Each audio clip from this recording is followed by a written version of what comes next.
Clark County is a county located in the very southern tip of Nevada. It's about 8,000 square miles, population of about 2.2 million.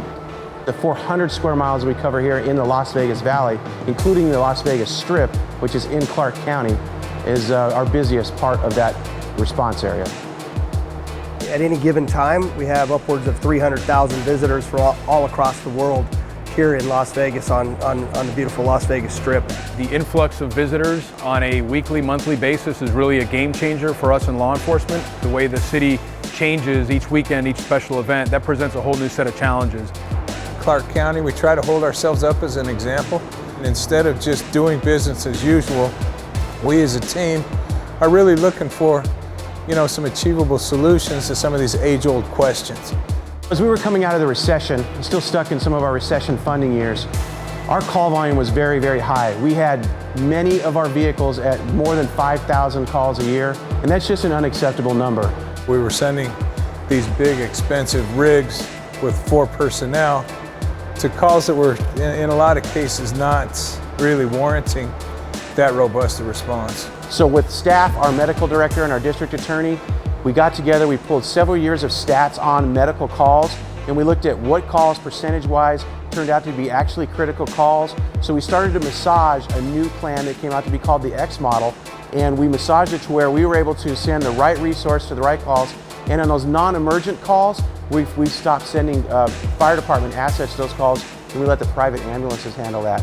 We also looked at handling of intoxicated individuals on the Las Vegas Strip. That's a big number for us. So all those things combined, we knocked about 30,000 calls off of our units in a 1-year period. If you get down to the root cause of some of these challenges, they're very solvable if you just do a little homework. Las Vegas presents a lot of challenges, a lot of unique opportunities.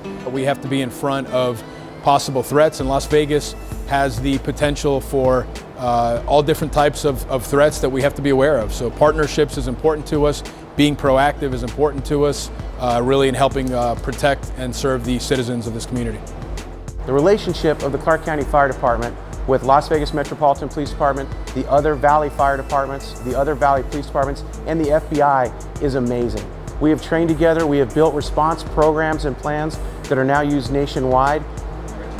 Last year we suffered an unthinkable tragedy on October 1st of 2017 when we had the 58 people gunned down on the Las Vegas Strip attending an outdoor concert.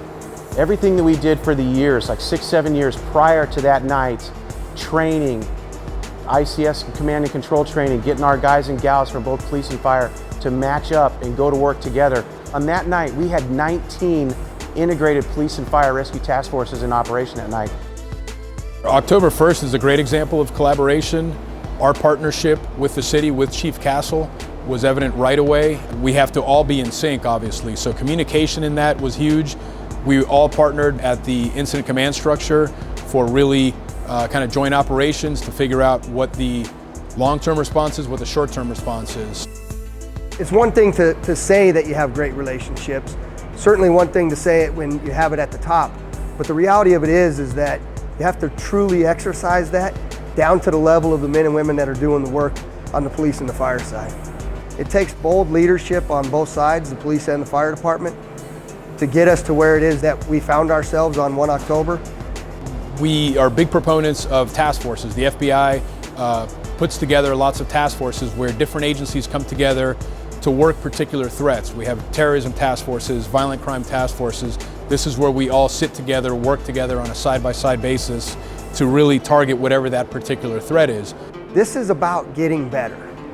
And when you have really honest conversation between police and firefighters at the line level about things that could have gone better, it prepared us to do exactly what it is that we did on 1 October.